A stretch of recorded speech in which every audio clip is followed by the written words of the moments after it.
For me, some of my earliest, most vivid memories aren't even from playing outside, but from sitting in the dark, in a movie theater. Oh, yeah. Yeah, there's this one time I must have been maybe 7 or 8. My parents took me to see some fantasy film. Honestly, I don't even remember the exact movie now. Uh-huh. But I remember the feeling. The screen was just huge. The sound was all around you, and bam, you weren't in some sticky-floored cinema anymore. You were there. Right. Transported. Totally. In a magical forest or some crumbling castle or maybe soaring on a dragon. Yeah. My imagination just lit up. Mm-hmm. It wasn't just watching a story. It was like stepping into a whole other world, fully formed.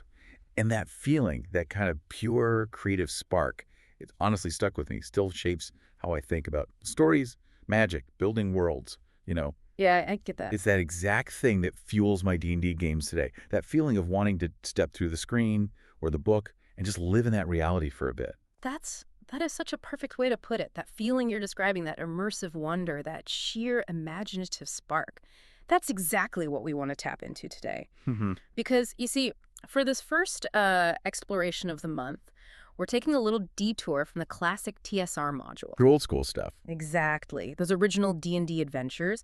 Instead, we're going to look at building from something else, from raw cinematic inspiration. Okay, I'm intrigued. We're going to delve into 2 really iconic fantasy films. Now, they aren't telling the exact same story, but they both dig into these incredibly powerful fantasy archetypes and themes, especially around, the unicorn. Oh, okay. The big one. Definitely. We're talking Ridley Scott's Legend, that visually stunning 1985 live-action epic. Gorgeous film. Bit weird, but gorgeous. Oh, totally. And the really poignant animated classic, The Last Unicorn from 1982. A personal favorite. So good. Right. So our mission today isn't about, making a direct D&D module conversion. No stat blocks today. Maybe not directly. It's more about digging into them as rich stories, complex settings, amazing characters. We want to pull out those nuggets of imagination, the surprising facts, the deep insights that, honestly, even the best D&D lore books sometimes miss. Yeah, stuff that really sparks something. Exactly. We want to fill your mind with that same wonder you felt in the cinema and hopefully spark a ton of new campaign ideas for your own games. So yeah, settle in. It's going to be fun. Just a casual chat, we're all around the table, rolling dice and brainstorming. Couldn't agree more. And where better to start than with, a truly unique animated gem.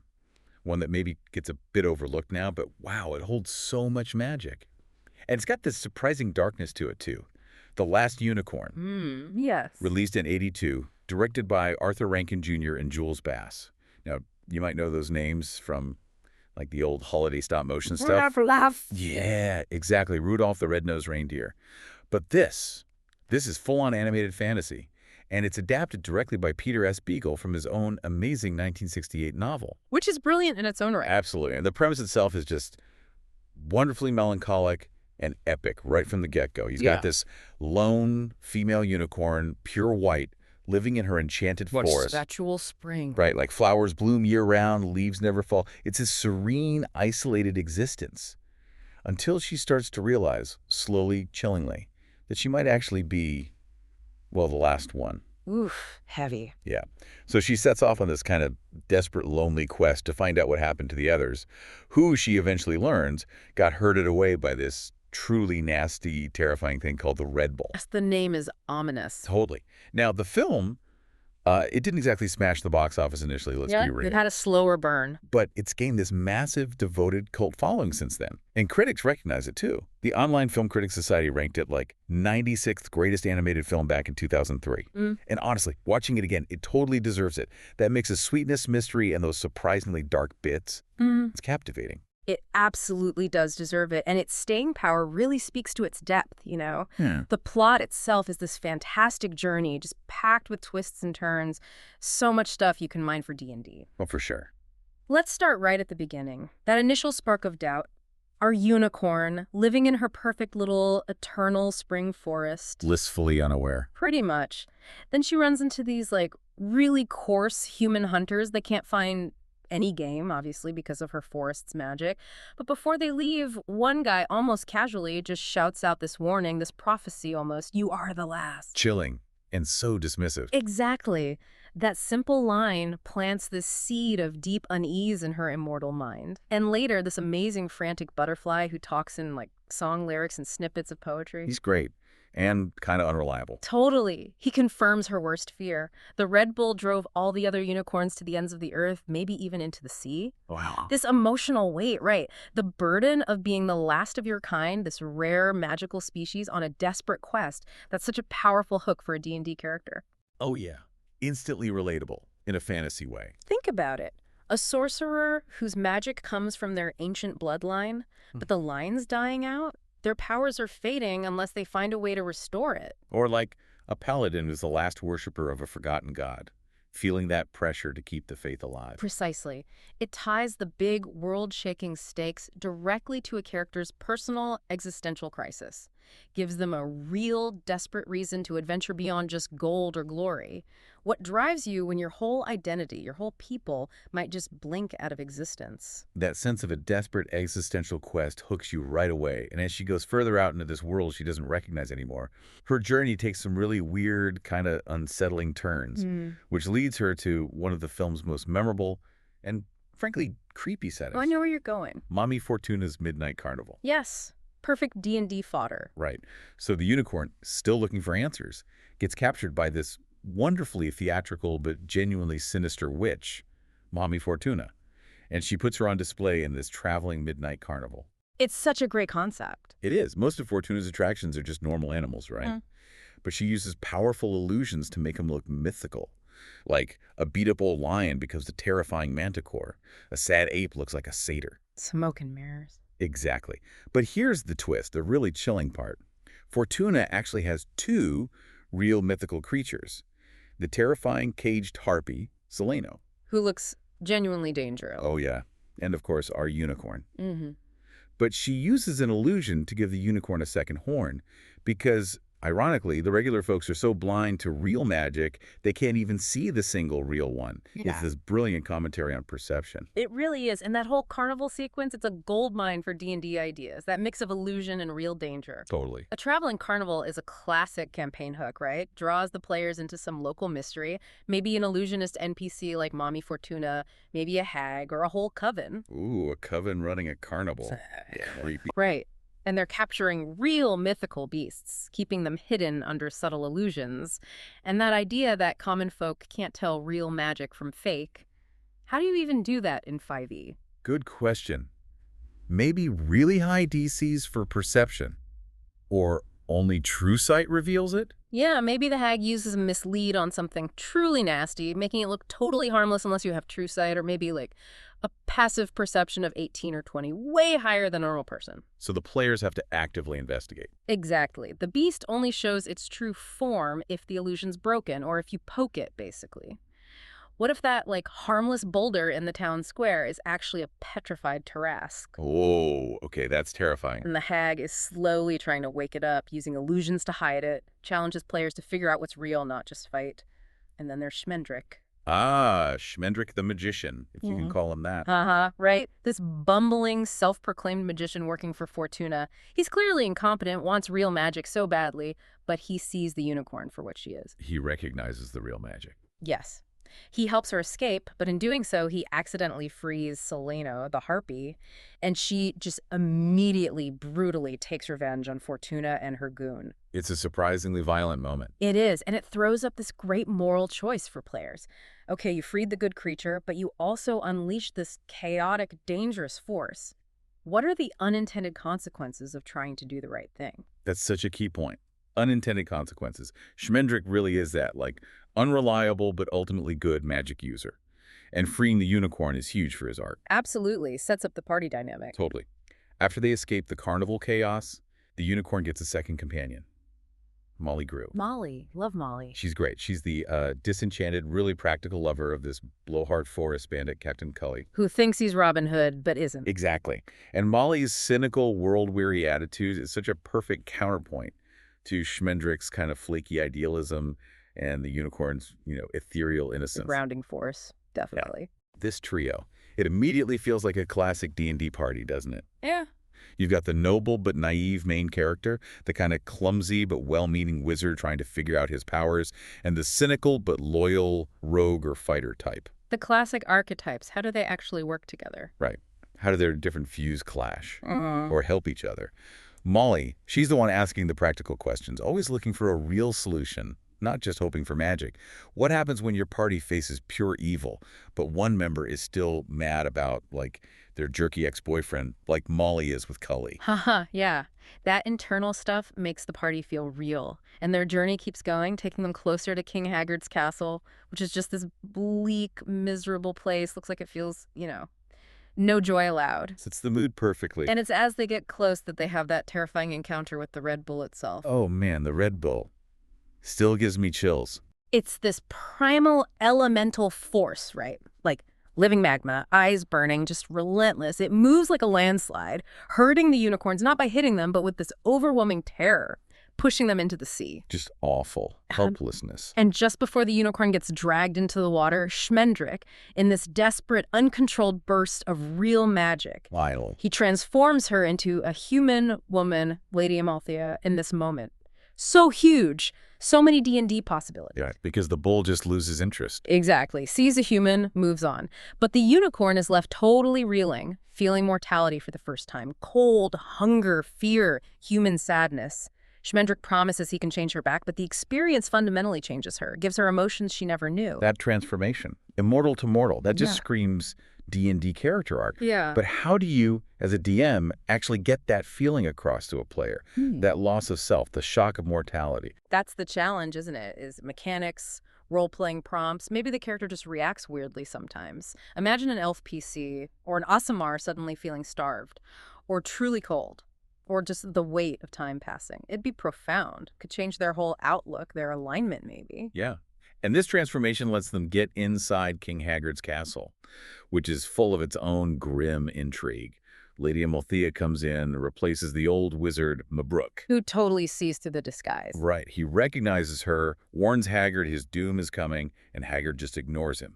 Classic villain move. That loss of self or erasure of purpose idea is so potent. And yeah, perfect for D&D. For a 5e character, maybe it's a cursed magic item, like an amulet of glamour that slowly overwrites their memories with the previous owners. They have to make wisdom saves. Maybe the DC gets higher each time. Ooh, creeping influence. I like that. Or a transformation spell that works but shifts their alignment one step per week unless they make, say, a DC 15 charisma save. Pushing them down a path they didn't choose makes the internal struggle real, mechanically. Definitely. And inside Haggard's court, wow, the drama ramps up. Lady Amalthea, she's not just faking it anymore. She starts feeling real human emotions. And she starts falling for Prince Lear, Haggard's adopted son, forgetting her quest, her true self. Such a tragic romance. Because you know it can't last. Exactly. And King Haggard himself, he's such a chillingly complex villain. So not just cackling evil, right? He's driven by this deep, eternal misery, this boredom, this emptiness. And only seeing unicorns gives him a moment's relief. So he captures them, not for power, but for solace, like a collector of beauty against the void. Yeah, it's twisted, but almost understandable in a bleak way. This whole court drama is amazing D&D material. Court intrigue, but layered with personal tragedy. A tyrant king with this really specific personal obsession. A love interest complicating the main quest. Forcing impossible choices. Right, and that slow erosion of the character's true purpose, that quiet war inside. What if a PC's disguise or a magic item they rely on starts making them forget why they're even there, tempting them with a comfortable life instead of the hard road? That leads right into the climax, which is just incredible. So much epic fantasy potential. Molly, Schmendrick, Amalthea, and Lear, they go down into the Red Bull's lair under the castle. Final confrontation. And Schmendrick, under pressure, finally gets it right, breaks through his blocks, restores Amalthea to her true unicorn form. And Lear sees it. Sees it, declares his love anyway, knowing what she is. And then, bam, pure heroic sacrifice. Throws himself in front of the Red Bull's charge to save her. Such a great moment. Gets me every time. And that act, that mortal love, it unleashes the unicorn's rage, this pure, incandescent fury she's never felt.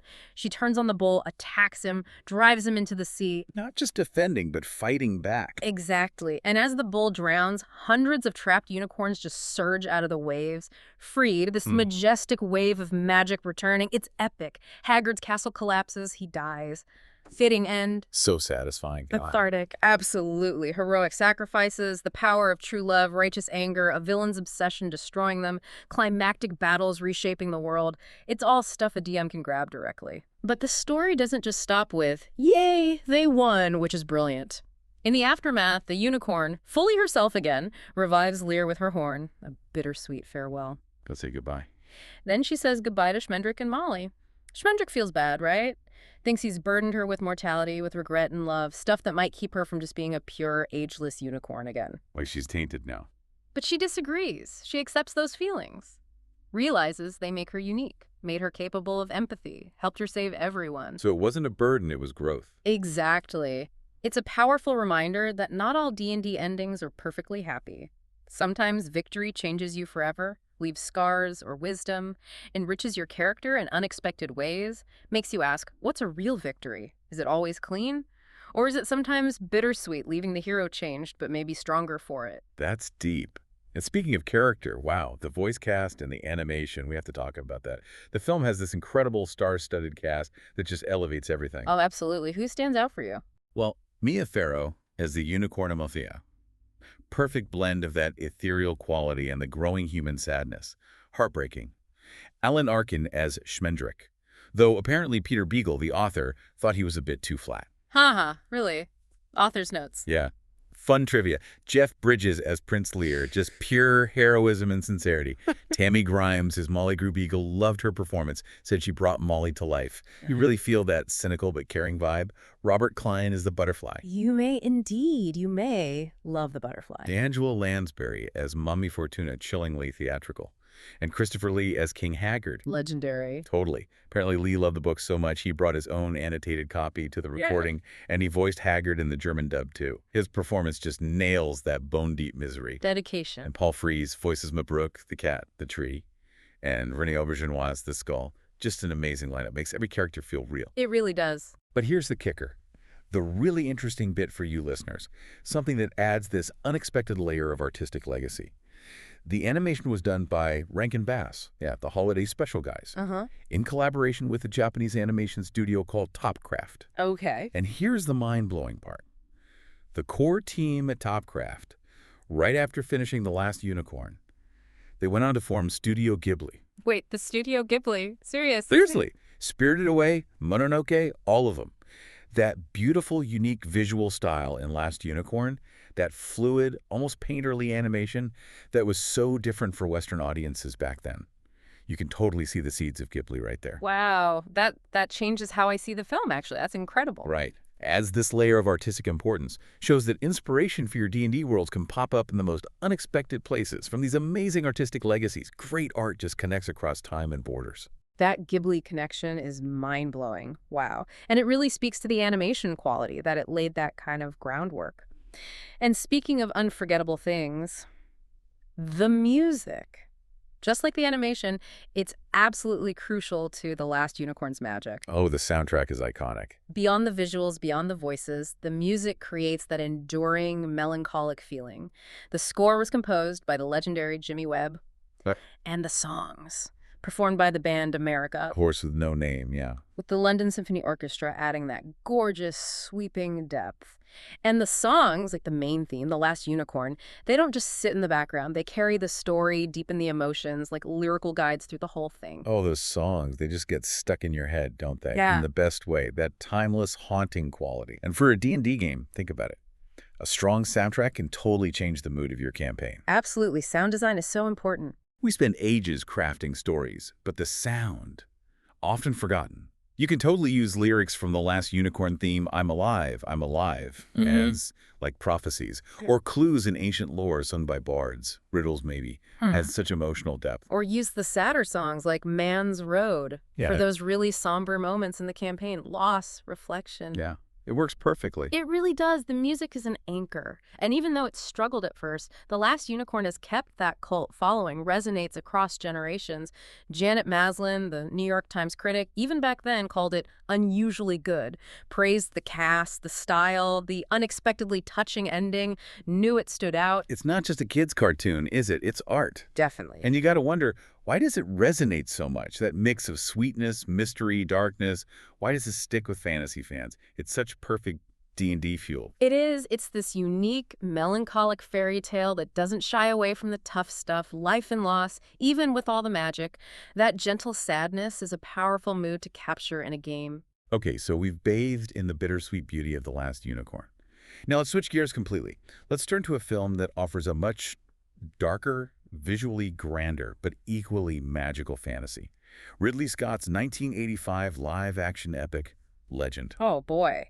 Legend, visually stunning, totally unique style, big contrast to the animation we were just talking about. Huge contrast. And the core conflict.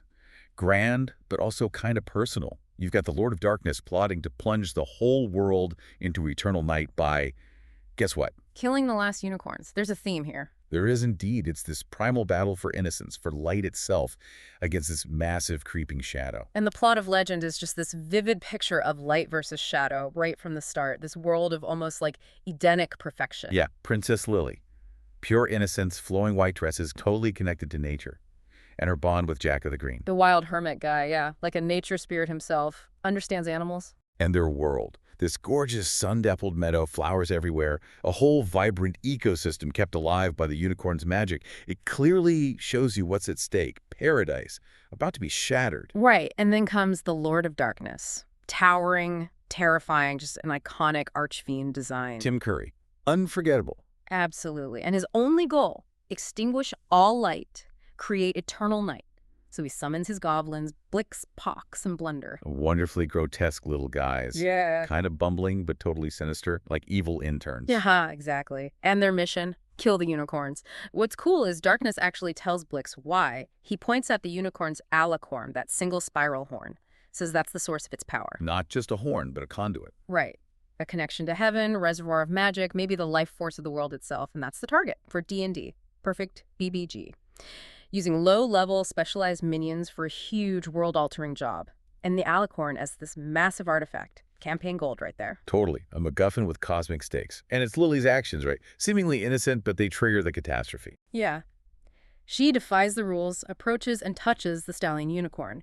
Curiosity, affection, but the goblins are watching. Uh-oh. And Blix, the nasty one, uses a poisoned dart, looks like a hornet, hits the stallion. And then you get this noble sacrifice. The stallion lets the mare escape, but he dies from the poison, and instantly, boom, the world plunges into this magical winter darkness. So dramatic. And immediate. And it hammers home how player actions, even small ones, touching a sacred thing, breaking a taboo, can have massive, unforeseen consequences. Creates instant high stakes. Your choices matter. Imagine a druid PC trying to bond with a sacred animal, but accidentally breaking some ancient pact, unleashing a curse. Or a rogue disarming what looks like a simple trap, but it was actually holding back an elemental storm. Makes player agency feel real for good or ill. And that sudden switch. From lush spring to frozen wasteland, visually it's stunning. Lily sees her world frozen solid. Meadows frosty, villagers encased in ice, even the old woodcarver and his wife frozen mid-hug. Brutal. Meanwhile, the goblins, they've got the alicorn now, and they're just causing petty chaos in the cottage. Using the horn to boil stew without fire, make puppets dance, shatter plates. It's this chilling picture of how a villain's win changes everyday life. Creates immediate hazards, survival challenges, urgent quests. As a DM, that sudden winter is great. But what other magical environmental shifts could define a campaign? Ooh, good question. Like maybe a perpetual fog that causes amnesia. Constant wisdom saves needed. Or a forest where the trees cry rivers of sorrow, flooding everything. A magical desert that just keeps expanding, swallowing towns, forcing migration. Yeah, and goblins with a world-changing artifact using it for petty cruelty. Shows the banality of evil, creates such a rich canvas. And this disaster sets Jack on his block. He finds the frozen pond, this symbol of the world's new state. Then he meets Gump, the ancient elf. He looks amazing, so much gravitas. And other fairies, Brown Tom, Screwball. Gump is furious with Jack, blames him partly for messing with the unicorns, upsetting the balance. Even though Jack meant well? Right. But he also gives Jack a riddle, a test of his connection to nature, which Jack solves the flower. Bluebells. Simple intuition. That fairy circle, hidden community, ancient laws, riddles testing wisdom, not strength. Classic D&D. Totally. The reluctant hero called to a destiny he didn't ask for.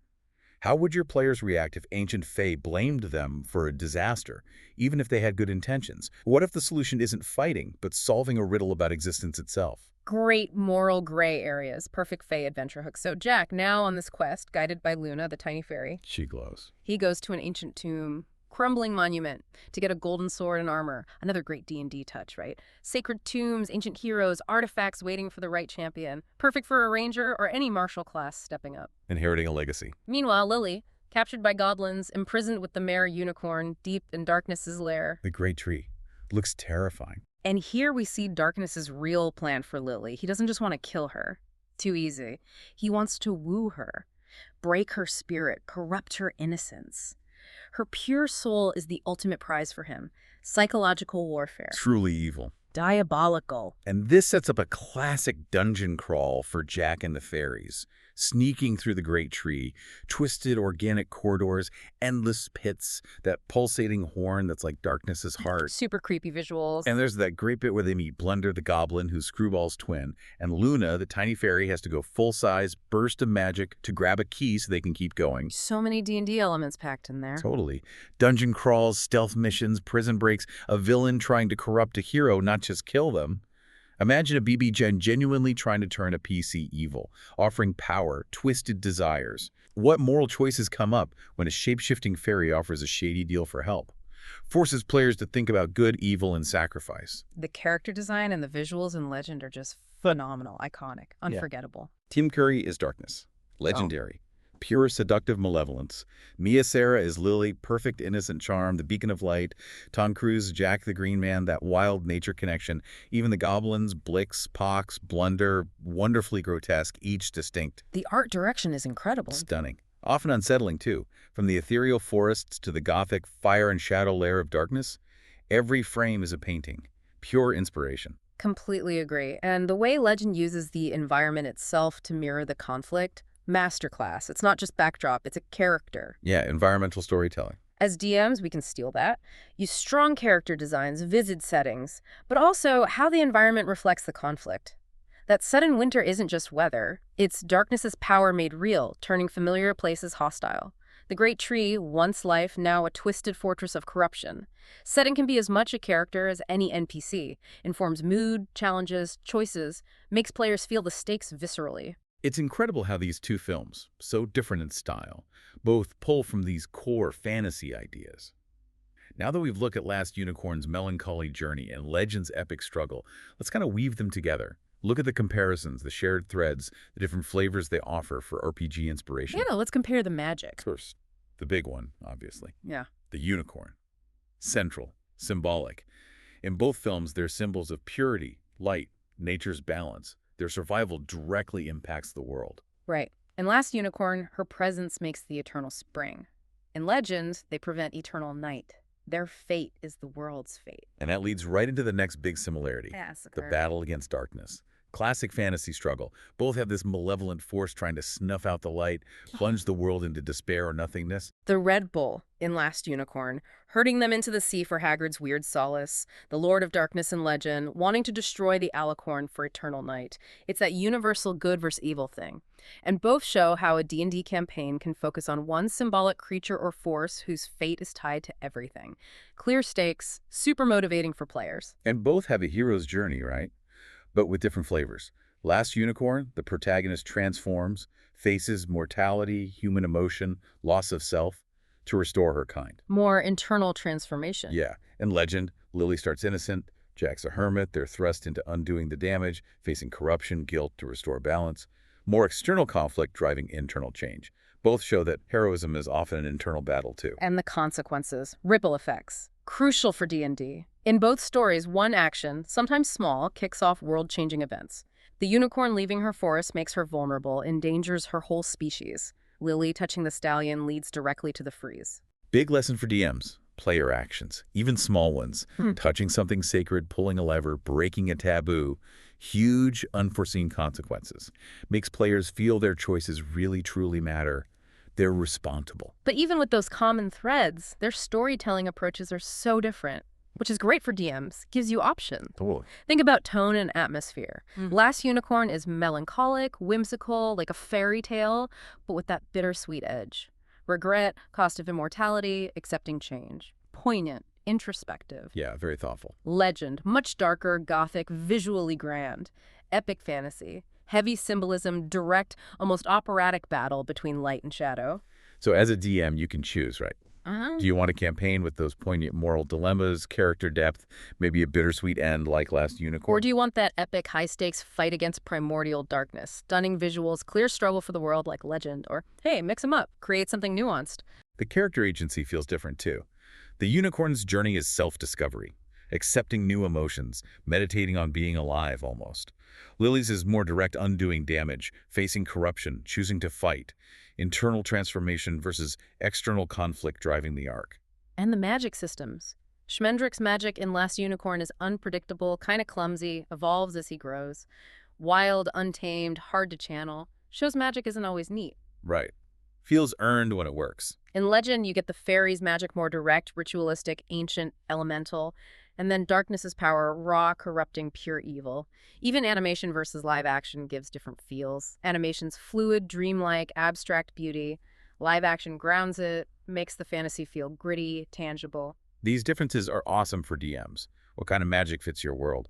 Whimsical and temperamental, raw and dangerous. Cosmic good versus evil. It gives you a toolkit to define the whole feel of your campaign.